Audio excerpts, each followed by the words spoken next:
Tentang Allah kita sudah paham. Sekarang kita pahami tentang life menurut ajaran tauhid. Apa itu life? Apa itu kehidupan? Agar tauhid di life after pandemic kita bisa pahami dengan sebaik-baiknya. Ayah sekalian, pertama mari kita yakini ada atau tidak adanya pandemi, hidup selamanya adalah ujian dan cobaan. Sampai kapan pun, sampai kiamat, hidup adalah ujian, cobaan, musibah, malapetaka Allah. Allazi khalaqal mauta wal hayata liyabluwakum ayyukum ahsanu amala. Dialah yang telah menciptakan mati dan hidup untuk menguji kalian. Siapa di antara kalian yang paling baik amalnya, untuk menguji kalian. Ini negeri ujian, ini negeri cobaan. Selamanya hidup bakalan begini. Sampai kapan kita mau parno? Sampai kapan kita akan penuh dengan ketakutan dan suuzon? Kebetulan 4 tahun yang lalu pun saya sudah pernah mengatakan, pendidikan kita itu menciptakan manusia-manusia suuzon. Kenapa? Terlalu berorientasi pada otak. Otak manusia itu sifatnya skeptis, jangan lupa. Otak itu berpikir kritis, jangan lupa. Ya. Sains mengajarkan skeptical. Sesuatu itu harus kita ragukan sampai bisa dibuktikan benarnya. Itu paradigma sains namanya, skeptical thinking. Segala sesuatu harus kita ragukan sampai terbukti benarnya. Itu yang kemudian yang diajarkan oleh René Descartes namanya, ya, doktrin Cartesian, cogito ergo sum, berpikir maka ada, ragukan dulu segalanya sampai mampu dibuktikan oleh pikiran. Cogito ergo sum. Beda dengan hati. Kalau hati ini tempatnya keyakinan, jadi otak ini tempatnya keraguan. Hati adalah tempatnya keyakinan. Makanya mendidik iman itu ke hati dan ke otak. Karena definisi iman adalah sesuatu yang diyakini oleh hati, diucapkan secara lisan dan dibuktikan oleh amal perbuatan. Maka sekali lagi, hidup ini cobaan. Selesai pandemi ini akan ada cobaan baru lagi. Selesai cobaan baru ada ujian lagi. Mungkin kemudian gempa, naudzubillah min dzalik, gunung meletus, tsunami, banjir, tanah longsor, erupsi, atau bahkan bukan bencana-bencana geologis, tapi bencana-bencana buatan manusia, kebakaran. Akan selamanya begini kok. Daripada parno, mendingan memasukkan cobaan sebagai variabel hidup dari awal. Sekali lagi ya udah sekalian ya, dalam sikap bertauhid kita, daripada kita parno, sejak dari sekarang memang kita selalu memasukkan cobaan sebagai variabel. Karena dia akan selalu ada. Sehingga kita lebih siaga, kita lebih siap, kita lebih waspada, tapi tidak parno. Gitu. Dalam statistik ada yang namanya covariance. Itu statistiknya namanya ANCOVA, analisis covariance. Apa itu covariance? Yaitu variabel-variabel yang tidak kita inginkan tapi nggak bisa kita singkirkan. Itu namanya covariance. Jadikan bencana sebagai covarian dalam hidup kita. Agar kita pakai ANCOVA, kalau pakai statistiknya itu ANCOVA namanya. Ada ANOVA ya, analisis variance, ada analisis covariance, ANCOVA. Mohon maaf saya agak ngomong rada-rada ilmiah dikit, karena sekarang saya dianggap nggak layak ngomong bicara ilmiah. Kenapa? Ustadz sekarang gelarnya. Sejak bergelar Ustadz saya dianggap nggak boleh loh ngomong sains. Karena banyak yang nggak tahu kalau saya ini loh, saya kan pengajar sains. Jadi ada yang nge-print saya waktu di Facebook, print Ustadz, Anda offside karena apa? Anda bicara sesuatu bukan wilayah Anda kan Ustadz, bukan saintis katanya. Ngomong-ngomong saya kaget juga ya. Sampai menanya-nanya, sampai sekarang yang ngasih saya gelar Ustadz siapa sebenarnya dulu ya. Sejak saya dipanggil Ustadz itu, saya dianggap gak boleh ngomong sains soalnya. Justru orang agama itu boleh ngomong apapun.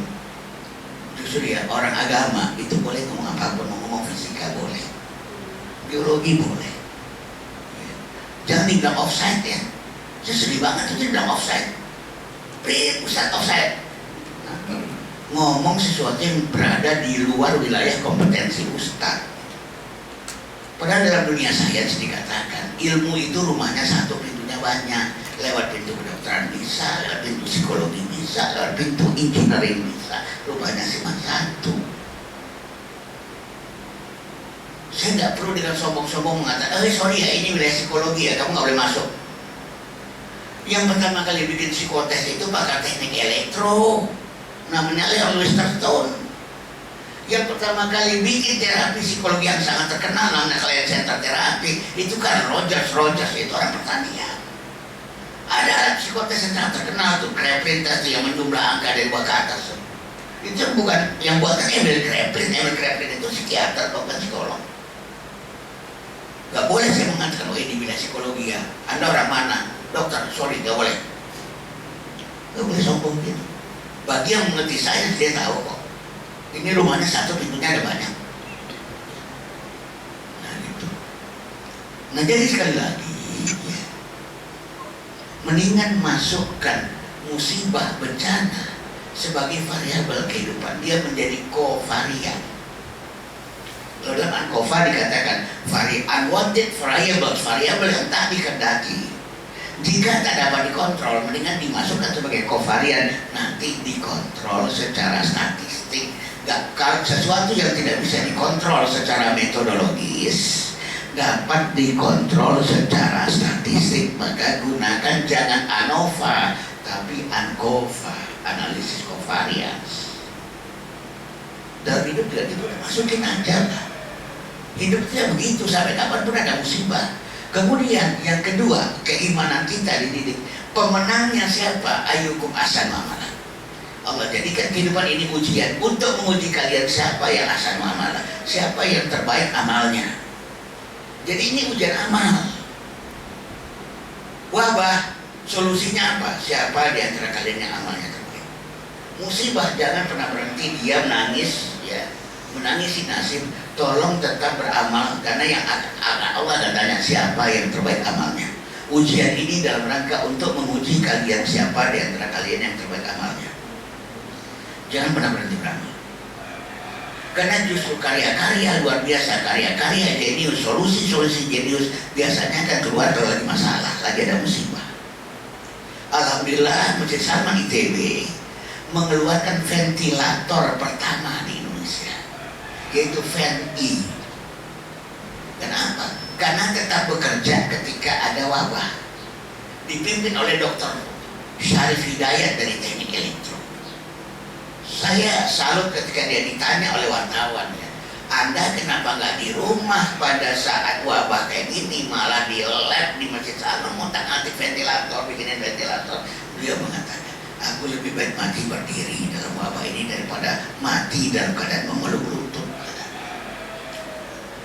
Jadi mohon maaf ya bunda sekalian, satu hal kalimat yang paling saya sebel waktu COVID-19 ini, rebahan. Sebel saya.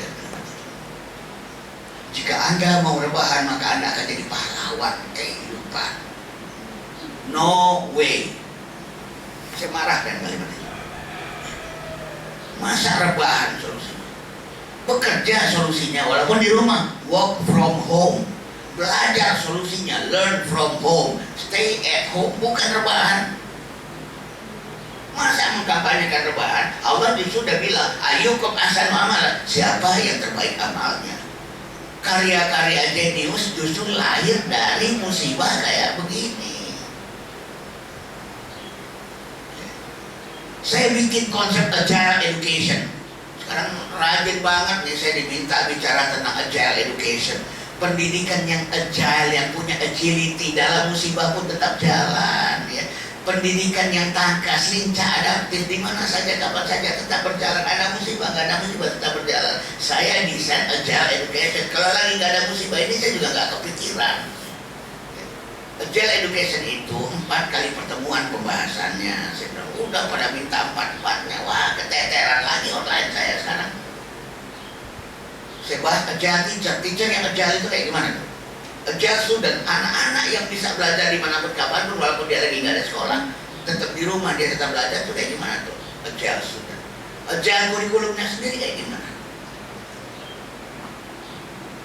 Gagasan Agile Education itu muncul karena sekarang kita lagi pandemi. Kalau nggak juga saya nggak kepikiran. Allah bukan nggak kepikiran, ini dari Allah sebenarnya. Allah nggak akan ilhamkan itu tentang konsep Agile Education itu.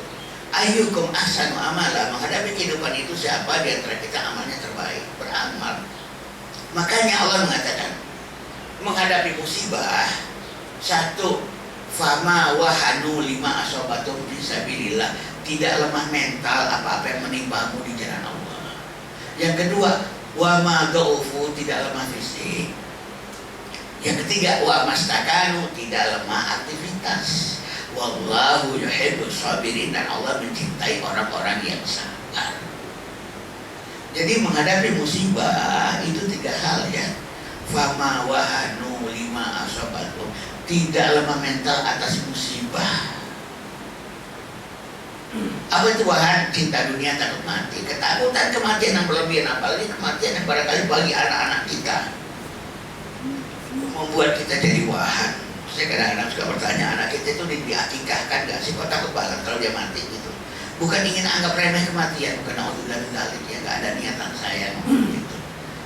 Tapi anak yang siap dikorbankan seperti Ibrahim mengorbankan Ismail, itu yang Allah akan ganti anaknya dengan seekor domba. Ketika dia siap, ketika Nabi Ibrahim berkata pada anaknya, ya bunayya inni ara fil manami anni azbahuka fanzur madza tara. Wahai ananda, aku melihat dalam mimpiku aku menyembelih kamu, bagaimana pendapat kamu?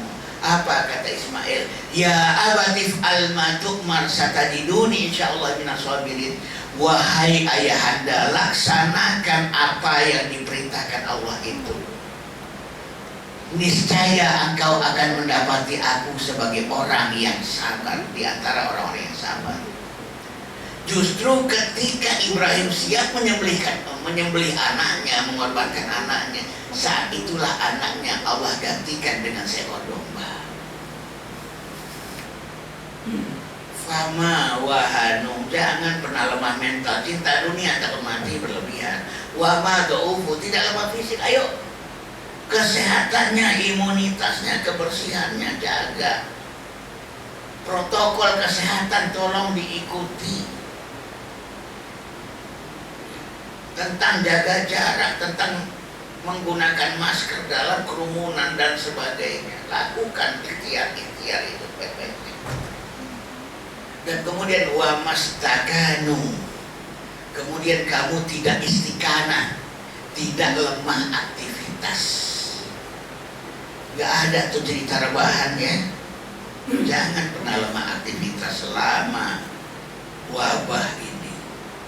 Rasulullah mengatakan sesungguhnya tangan ini Allah ciptakan untuk beraktivitas. Jika dia tak digunakan untuk kebaikan, dia otomatis akan beraktivitas untuk keburukan.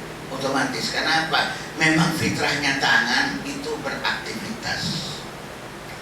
Ayah bunda sekalian, manusia yang malas beraktivitas, semua produknya akan busuk. Kita dalam beraktivitas itu punya kelenjar air mata, tapi kelenjar air mata yang keluar waktu tidur itu namanya belek, busuk. Kita punya kelenjar air liur, tapi kelenjar air liur yang keluar waktu tidur itu namanya ilar, busuk. Jangan pernah menjadi manusia tidur. Kita juga dalam beraktivitas mengeluarkan keringat, tapi keringat yang keluar waktu tidur busuk, lengket lagi, mesti mandi kita. Jangan pernah menjadi manusia tidur. Jadilah manusia beraktivitas. Tapi ketakutan kita bisa membuat kita itu kayak orang mati. Ya. Barangkali kalau ada di antara ayah bunda pernah melihat setan di siang bolong, ada pernah nggak? Atau mengalami ketakutan yang luar biasa? Horor. Orang yang mengalami ketakutan luar biasa itu ciri khasnya jantungnya itu seperti berhenti berdetak, otaknya seperti berhenti berpikir, mulutnya itu menganga kayak gak bisa ditutup, matanya melotot gak bisa dipejamkan, kaki itu mau lari tapi kayak dikunci gitu. tangan mau bergerak tuh kayak itu orang kalau ketakutan luar biasa itu kayak terkunci semuanya, terkunci semua, nggak bisa berpikir jernih, beraktivitas segala macam. Kayak manusia terkunci. Nah, ayyukum ahsanu amala harus bukan sekedar beramal, bahkan amal yang terbaik ini kita keluarkan saat ini. Kapan lagi? Keluarkan the best dari diri kita saat sekarang ini. Kapan lagi? Keluarkan yang terbaik. Berpikir yang terbaik. Mau konsep, mendesain, berkarya yang terbaik.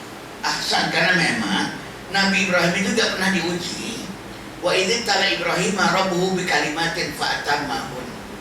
Dan ingatlah ketika kami uji Ibrahim dengan sejumlah ujian, kemudian dia selesaikan dengan tamam, dia selesaikan dengan ahsan. Qala inni ja'iluka linnasi imama, langsung dikasih hadiah oleh Allah. Aku akan jadikan engkau imam atas kalian manusia, wahai Ibrahim. Langsung dijadikan imam atas manusia gara-gara apa? Ketika dia diuji, dia lakukan perfect, sempurna, the best, fa'atamahunna. Tapi Nabi Ibrahim ini luar biasa ya. Dia laki-laki sering ninggalin anak, tapi hatinya bersama anak gitu. Begitu Allah kasih hadiah, langsung keingetan anak. Qala wa bi dzurriyyati, ya Allah, mudah-mudahan hadiah ini juga buat anak-anakku ya Allah ya. Langsung yang dipikirin itu, ini bapak yang patut jadi contoh tuh. Dia sering pergi, dia sering distance, dia mungkin LDR, dia mungkin luar kota, tapi yang pertama kepikiran anak lagi, karena separuh hatinya ditinggal di rumah. Jadi begitu Allah kasih hadiah, aku jadikan kau imam atas manusia, langsung qala wa min dzurriyyati, ya Allah buat anak-anakku juga ya gitu. Ini ayah ingat anak mulu. Padahal Ibrahim itu rekornya pernah 15 tahun ninggalin keluarga, pernah 15 tahun. Tapi kenapa dia ayah teladan, dianggap ayah teladan? Karena tadi dapat hadiah, ingat anak. Jalan-jalan dia pemandangan bagus, ingat keluarga. Kapan yang bisa ngajak keluarga jalan-jalan ya? Makan di restoran enak, gila steaknya asik banget. Kapan-kapan ngajak anak nyetik di sini gitu ya. Ahsanu amalan. Bagaimana Islam menghadapi layak kehidupan? Kehidupan ini diciptakan dan dijinakkan untuk manusia. Alam tara anallah sakhkhara lakum ma fis samawati wa ma fil ardh. Tidakkah kalian perhatikan bagaimana Allah telah menjinakkan apa yang ada di langit dan di bumi untuk kalian? Jadi pandemi, segala macam musibah, segala macam wabah, segala macam semuanya itu Allah udah jinakkan untuk kepentingan manusia. Gak akan mungkin melebihi kesanggupan manusia untuk mengatasinya. Positive thinking aja, optimistik aja gitu loh. Allah udah jinakkan. Makanya pernah ada seorang petani kena wabah, tapi yang dapat wabahnya adalah tumbuhannya, bukan dianya ya, yaitu terkena hama ulat putih.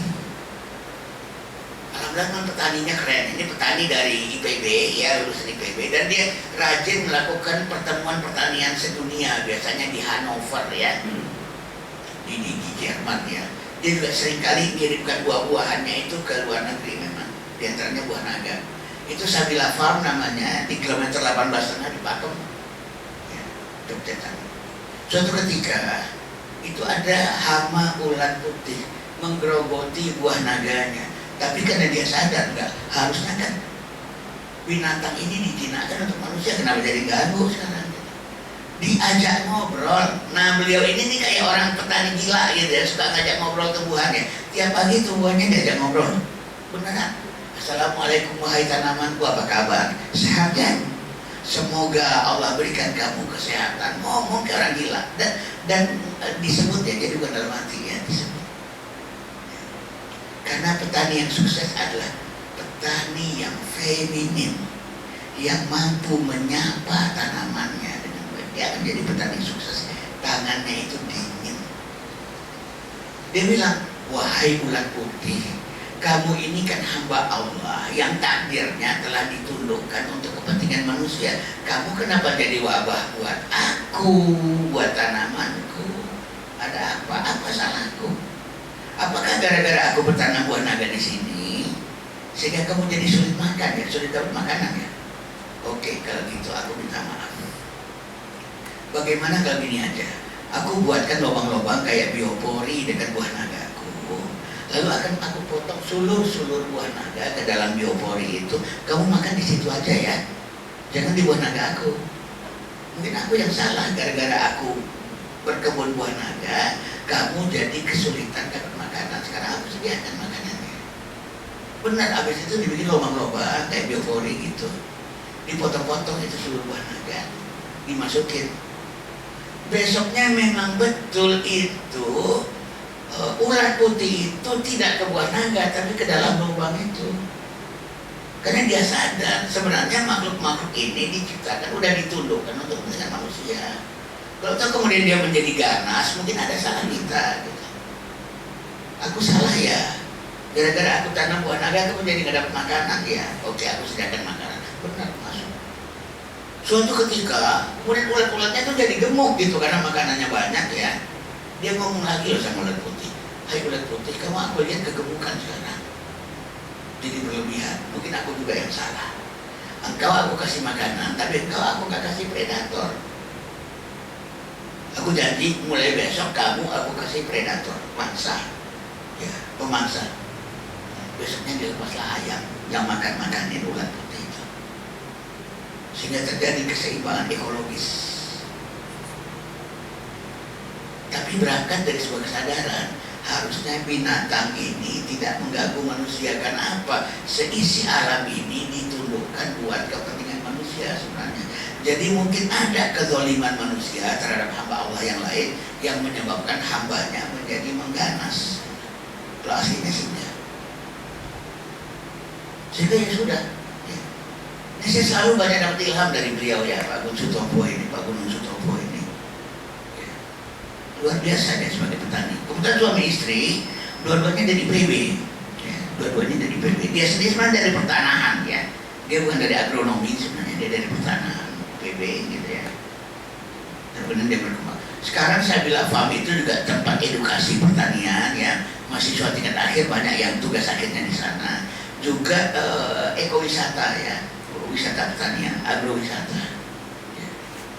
Kebetulan dulu anak saya yang nomor 2 jadi manajer di kebun buah naga itu, jadi saya dekat dengan Pak Gun. Tapi itu memang sikapnya dijinakkan kok ditundukkan. Jadi sikap kita juga terhadap wabah, ya terhadap bencana, terhadap musibah, tetap kita sadari sebenarnya semuanya itu telah ditundukkan untuk kepentingan manusia. Kalau toh ada sesuatu, sebenarnya ini disebabkan oleh kesalahan manusia. Kenapa ada banjir? Allah kemudian memberikan kepada manusia akibat dari perbuatannya, itu aja sebenarnya. Manusia itu menderita akibat dari perbuatannya, bukan azab ya. Karena Rasulullah sudah mengatakan umat Muhammad ini azabnya ditunda di akhirat. Berbeda dengan umat sebelumnya, durhaka di dunia, diazab di dunia, tapi itu umat sebelumnya. Kalau umat Muhammad itu adalah durhaka di dunia, azabnya di akhirat. Jadi ini sebenarnya hanyalah consequential learning. Allah ingin menimpakan pada manusia akibat dari perbuatannya. Dalam surat 30 ayat 41 Allah berfirman, "Zahara al-fasadu fil barri wal bahri bima kasabat aydin nas liyudhiqu ba'dallazi 'amilu la'allahum yahdharun." Telah nyata kerusakan di darat dan di laut ulah perbuatan manusia agar Allah merasakan kepada manusia sebagian dari akibat perbuatannya itu, agar dia tersadar. Baru sebagian loh, kalau Allah timpakan 100% babak belur kita. Karena kelakuan kita itu udah berlebihan. Tapi aslinya ditundukkan. Cobaan tidak lebih dari kesanggupan. Ini juga sebuah keyakinan yang kita yakini. La yukallifullahu nafsan illa wus'aha. Allah tidak membebani satu jiwa melainkan sesuai dengan kesanggupannya. Sudahlah begitu diajarin doa lagi, sudahlah digaransi gak mungkin lebih dari kesanggupan, diajarin lagi doa.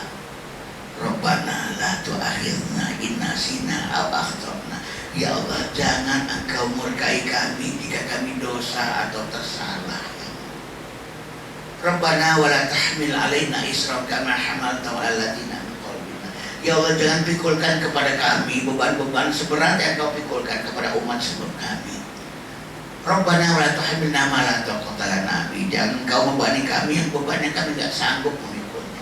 wa'fu anna, maafkan kami, wa'fir lana, ampuni kami, anta maulana, engkau sebaik-baiknya pelindung kami, fansurna ala qaumil kafirin, tolong kami dari orang-orang kafir ini ya Allah. Sudahlah digaransi, dia jadi doa kan. Kurang apa sih? Ya. Cobaan tak pernah lebih dari kesanggupan. Kalau seandainya lebih dari kesanggupan, punah manusia. Tahun 2036 ada wabah malaria di Eropa. Menurut logika harusnya orang Eropa punah lewat wabah malaria itu. Kenyataannya apa? Nggak punah tuh. Malah malaria yang punah dari Eropa. Ditelitilah oleh para dokter, kenapa ya kita manusia itu punah? Karena baru saja selesai Perang Dunia Pertama, obatnya belum ketemu, manusia itu lagi sakit dan jorok. Harusnya punah pakai logika saintifik, itu punah. Tapi ternyata setelah diteliti, rupanya anak-anak yang lahir saat wabah malaria itu lagi hebat-hebatnya, itu anak itu lahir membawa antibodi bawaan yang jauh lebih besar daripada anak yang lahir sebelum wabah dan anak yang lahir sesudah wabah. Karena nggak mungkin dibebani melebihi. Musibah itu dipergulirkan dan dipergilirkan, ini prinsip. Ini saya akan sedikit cerita bahwa dalam Islam itu sebenarnya pandemi tidak ada. Karena dia berganti-ganti sebenarnya. Di sini kena, sini nggak kena, sini kena, sini nggak kena. Nggak kayak sekarang seakan-akan seluruh dunia pada kenanya. Ada apa? Kenapa? Karena cara Islam menghadapi musibah gini, menghadapi wabah gini. Pertama, dibikin dulu definisi wabah. Kapan sesuatu disebut sebagai wabah? Baik dari sisi jumlah maupun kecepatan ya, terinfeksi. Sesudah definisi itu dibuat, maka ditetapkan mana daerah yang kena wabah sesuai dengan definisi wabah. Kalau daerah itu sesuai dengan definisi wabah, langsung di lockdown, dikenai garis demarkasi. Kalau udah di lockdown, dikenai garis demarkasi, berlaku hadis Rasulullah, yang ada di dalam wabah tidak boleh keluar, yang ada di luar wabah tidak boleh masuk ke dalam. Jadi tetap ada wilayah kena wabah dan tak kena wabah, nggak ada pandemi dalam Islam. Ada wilayah wabah, wilayah tak wabah, dengan cara di lockdown. Prinsipnya yang di luar nggak boleh masuk, yang masuk di dalam nggak boleh keluar. Yang di dalam kalau sakit diobati, kalau sehat dikarantina. Yang di luar tetap beraktivitas seperti biasa, bahkan tolong ditambah aktivitasnya. Karena apa? Sekarang kamu dapat tambahan fardu kifayah, yaitu memberi makan mereka yang kena wabah. Mereka nggak bisa cari duit soalnya. Sekarang semuanya dimatikan ekonomi. Islam nggak menggunakan pendekatan itu. Karena apa? Islam juga ingin ini daerah wabah, ini daerah nggak kena wabah. Nggak ada musibah merata, tak ada, kecuali nanti kiamat. Itu baru terjadi musibah merata.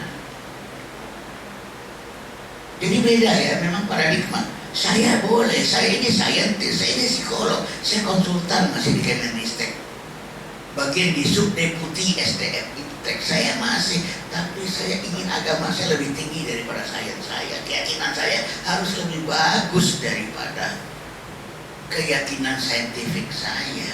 Orang boleh saja teori-teori wabah, bagi saya dalam Islam kita nggak kenal wabah.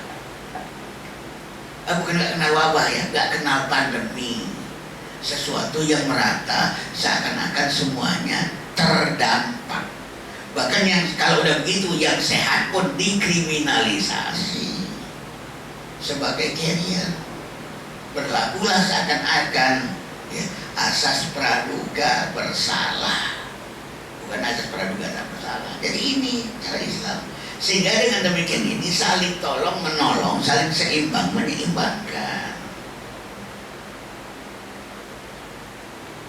Lagi-lagi saya mau cerita Pak Gun Sutopo ya.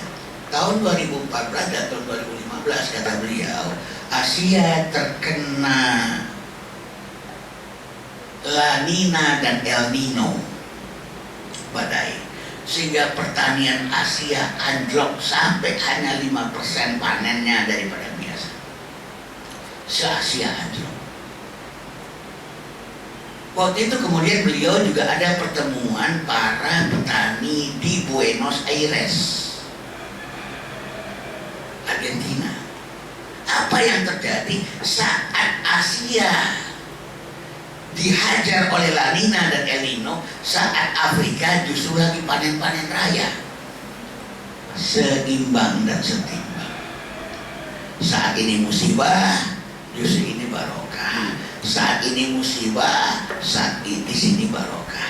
Di sini musibah, di sini barokah. Tauhid itu ada buktinya secara ilmiah. Sampai dia diledekin sama petani-petani Afrika kan. Kalau bisa tahun depan Asia lagi deh digituin. Agar apa? Agar Afrika panen lagi dia. Jadi sebenarnya dalam perspektif agama kita tidak ada musibah merata, tidak ada. Dipergilirkan dan dipergulirkan agar kita saling bantu membantu, tolong menolong, saling berasuransi. Asuransi dalam Islam itu intinya adalah at-takaful, saling tolong menolong, saling bantu membantu, at-ta'awun, saling senasib sepenanggungan, risk management, saling mengelola risiko di antara kita.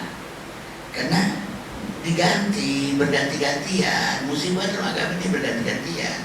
Kenapa sih sampai ada istilah pandemi? Ya iya, kenapa? Kok nggak di-lock? Di-lock dong, supaya berarti infected area itu yang ini, di luar ini non-infected area, daerah normal, silakan beraktivitas. Jangan lupa hidup ini bagaikan sepeda, kalau nggak dikayuh jatuh. Ekonomi mesti dikayuh. Hidup ini bagaikan gasing berputar, berhenti gasing itu berputar, jatuh. Ini kelakuan siapa? Saya nggak ngerti. Siapa yang punya kelakuan di balik ini? Ekonomi kok dimatikan semua.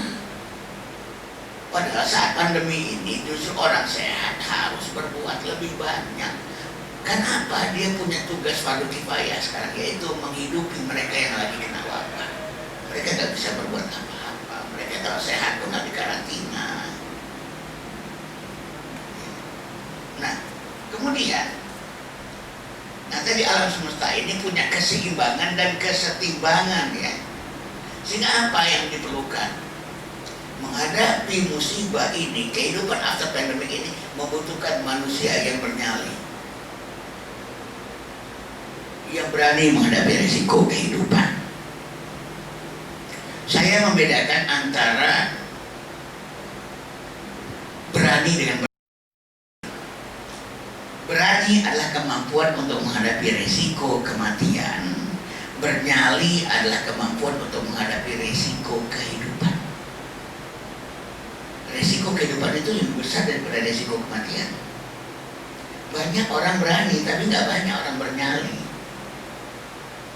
Lawannya berani apa? Penakut. Lawannya bernyali apa? Pengecut. Betapa banyaknya orang berani tapi pengecut. Betapa banyaknya orang berani tapi nggak bernyali. Nah, menghadapi hidup yang penuh dengan musibah, bencana, ujian, cobaan, malapetaka dan wabah, kalau nggak punya nyali repot memang, parno terus. Sayyidina Ali pernah mengingatkan, berani hiduplah dan jangan takut mati. Kita nggak diajarkan berani mati, tapi diajarkan berani hidup. Cuma nggak takut mati. Karena resiko dari hidup adalah mati, kata Sayyidina Ali. Jika takut mati, ya jangan hidup. Itu pesan beliau ya. Jika takut mati, maka jangan hidup. Nah, dibutuhkan manusia-manusia yang punya nyali. Kalau nggak, kehidupan ini akan berhenti, semuanya akan berhenti, pendidikan akan berhenti, ini akan berhenti, itu akan berhenti. Saya juga nggak akan berani ke sini dari Jogja, ngapain dengan online di rumah nyantai-nyantai ya. Pakai baju bagus di bawah kolor nggak masalah kan. Dulu online ya, kayak sarung aja gitu loh. Sambil di tempat tidur, ngomong selesai, habis itu online lagi, resikonya nggak ada. Ketemu-temu begini dan carrier semuanya gitu ya. Atau sayanya yang carrier itu penuh dengan nyalinya hilang itu repot. Saya harus hidup dengan sebuah nyali, bukan kenekatan, bukan jangan dikira saya ini nekat. Ya. Di tas saya itu ada hand sanitizer, di tas saya itu ada masker, dan saya selalu jaga kesehatan. Walaupun ya saya sampai sekarang masih keliling-keliling aja, tapi dari hotel ke hotel, bukan dari orang ke orang ya, dari hotel ke hotel.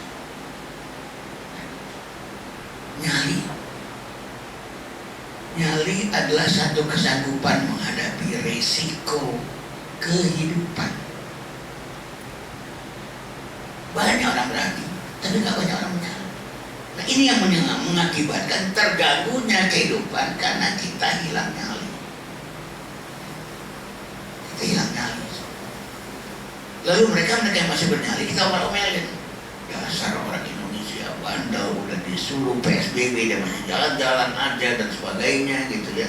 Suruh pakai masker dia nggak pakai masker, malah rapat-rapat dan sebagainya. Orang Indonesia itu punya kearifan sendiri menghadapi musibah. Gak bisa kita hanya selesaikan dengan masalah-masalah dan ngamuk-ngamuk kepada mereka yang cuek itu. Kadang-kadang kita seperti sebel ya. Aku udah capek-capek di rumah, aku udah capek-capek memutus tali penularan, tapi kalian masih di luar aja, nyebelin banget, lu marah-marah gitu sama mereka. Ya. Sementara mereka juga punya kearifan-kearifan sendiri, punya feeling-feeling sendiri, benar nggak sih, di musibah dan sebagainya gitu ya. Oh saya jauh-jauh barangkali kalau kita ke puncak aja deh. Bu, teh di sini ada corona. Apaan tuh corona? Dia bilang gitu. Di puncak aja begitu cara berpikirnya. Kan gak jauh tuh dari Jakarta tuh puncak. Corona apa? Di sini nggak ada corona tuh gitu. Jadi Ciamis juga begitu ya. Saya keliling-keliling ke alun-alun ya pakai masker. Saya lihat pada nggak pakai masker, saya jadi parno sendiri rasanya. Kenapa? Ada kearifan lokal yang dimiliki oleh bangsa ini. Kenapa kok dia senambong itu?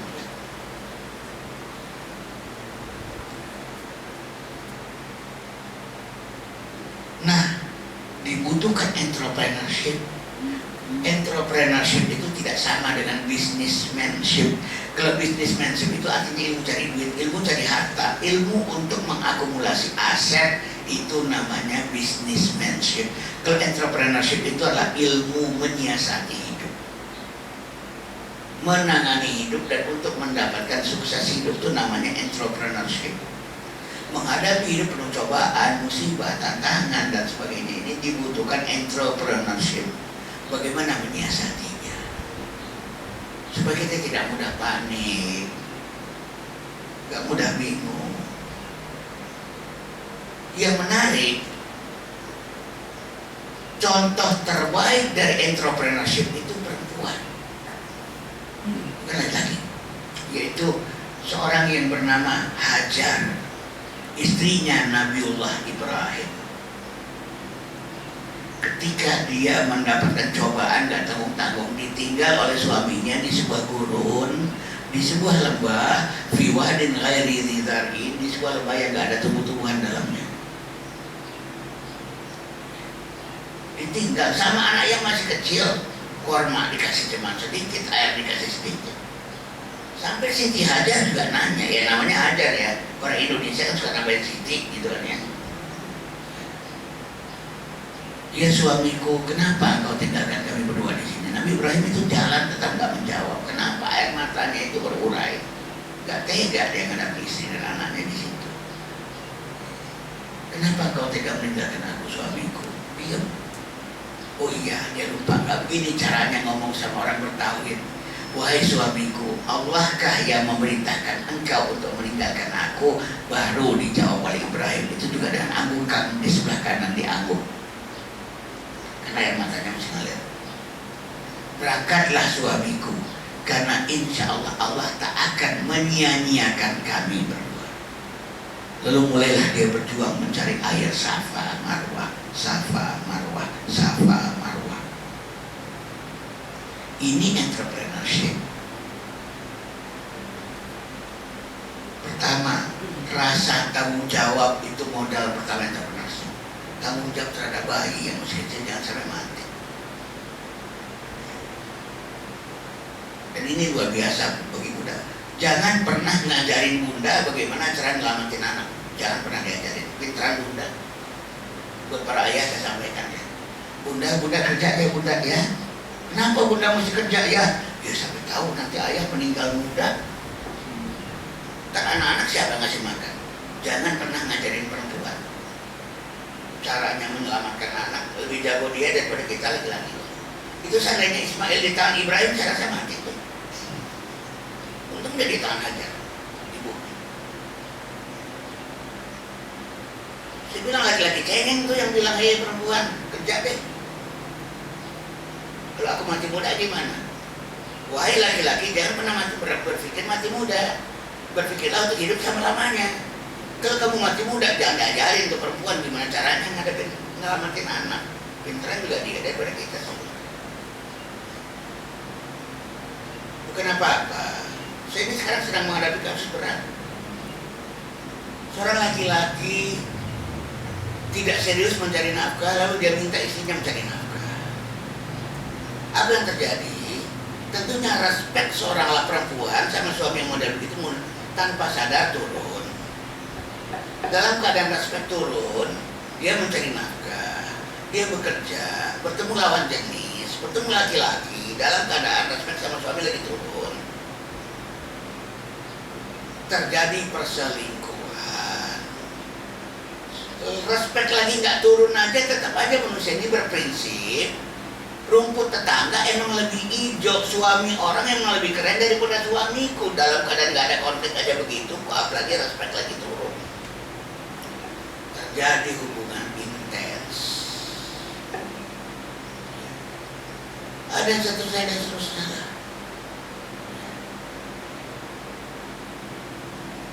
Makanya saya bilang pada suaminya bahkan suaminya itu punya logika gini, siapa tahu rezeki keluarga kami Allah titipkan ke rezeki ibunya. Bodoh nggak tuh cara berpikir kayak gitu. Allah titipkan rezeki istri justru ke suami, rezeki anak justru ke suami, rezeki orang tua justru ke suami. Masa ada ungkapan kayak begitu?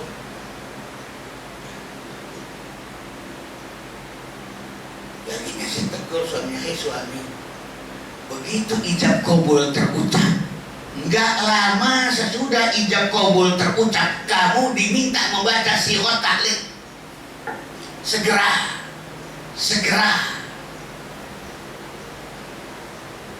Satu, jika aku meninggalkan istriku 2 tahun lamanya. 2, jika tak menafkahinya secara layak 3 bulan lamanya. 3, mengabaikannya 6 bulan lamanya. 4, menyakiti atau melukai dan istriku tak rela melaporkannya ke pengadilan agama dan dikabulkan, maka jatuhlah talakku 1 kepadanya. Apa artinya? Kok belum ijab kabul dan disuruh baca? 4 variabel tetap perceraian. Allah hanya ngasih toleransi pada laki-laki itu 3 bulan. Kalau nggak sanggup tinggalkan dong istri, bukan suruh dia kerja. Saya alhamdulillah dari dulu sudah bilang Messi saya, istriku, beban kamu seorang ibu sebagai ibu itu udah berat banget. Jika aku gagal sebagai laki-laki, cari laki-laki lain. Ngapain punya laki-laki impotan? Cari laki-laki lain. Tinggalkan saya. Sudah jamin itu sama istri saya. 3 bulan toleransinya dalam Islam. Tapi saya juga bilang pada istri ini, mbok ya dorong-dorong suami kamu cari nafkah, bukan men-take over tanggung jawab dia mencari nafkah. Izinkan dia jadi laki-laki. Dorong dong dia jadi laki-laki, agar dia bangga menjadi laki-laki dan kamu bangga pada suami kamu. Nggak kemudian kamu take over tanggung jawabnya, tapi bersama dengan itu respek kamu kepada dia hilang. Ada cowok lain memukau.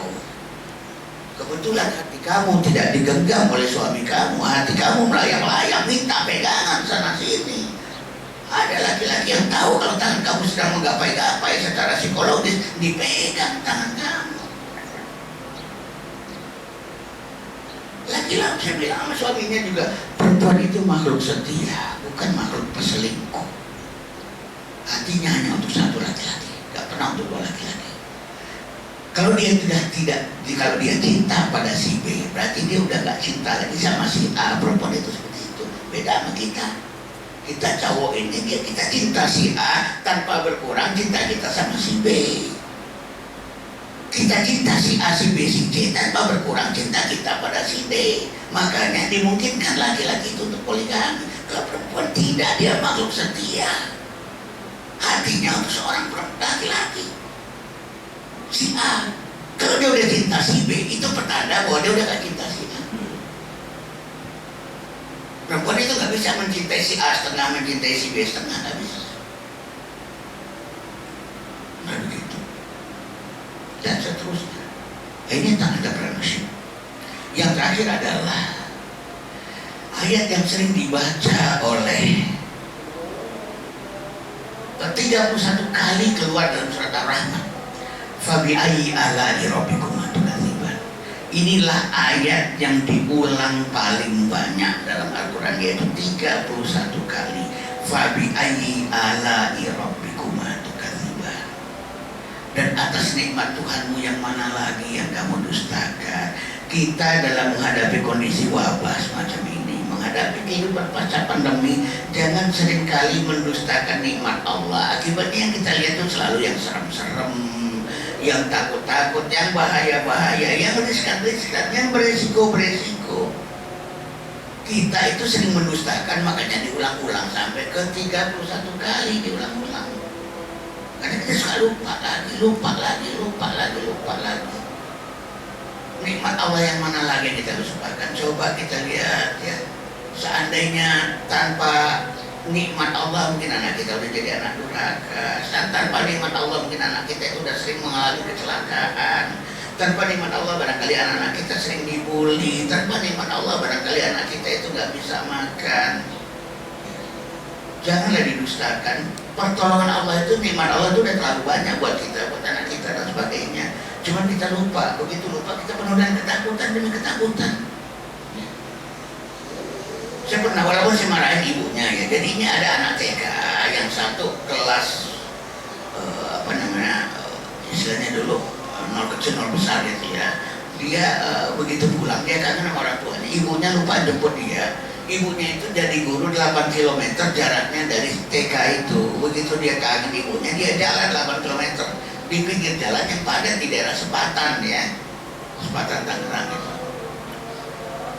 Dan dia sampai di sekolah ibunya. Ibunya cerita, saya omelin, tapi saya juga bilang, Fabi ayyi ala'i rabbikum tukadziban. Nikmat Tuhan mana lagi yang kita lupakan. Anak-anak ibu dia dilindungi malaikat kok.